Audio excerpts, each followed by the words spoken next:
Duokit man tą Pusmarškonė košė, Reda, eik atnešk tas, atnešk gerai. Lėkštutė gal kas neišvalgys iškratyti. Pusmarškonė košė turi savo istoriją. Kad būt skanę valgyti, ten greit papasakos. Žodžiu, labai senais, aišku, laikais jau kryžiuočiai, kalavijuočiai kariaudavo ir kas su girnom susimaldavo, grūdai, rūgiai būdavo stiprybės simbolis šeimoj.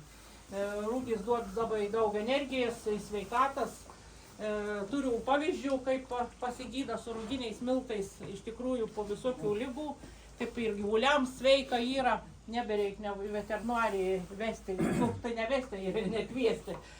Tai rūginiai miltai jau nuo sena visur būdavo auginami ir ką prasimaldavo su tom girnom, šitai, net ir tarp akmenų gali pasitrinti tą laukos.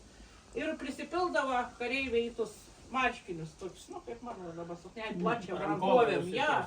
Ir ar būdavo miške, kuo įsitrauks iš rankovės į burną, vandenį užsigers, ir pasimaitindavo.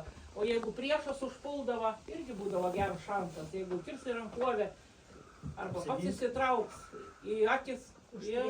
Ir jo, už tai vadint pusmarškonė košė, todėl kad iš marškinių, reiškia pusiau marškonė. Jinai nėra grinai, galima, aišku, pilnai rūginė virti, bet čia yra pusmarškonė košė su bulvėm virtom.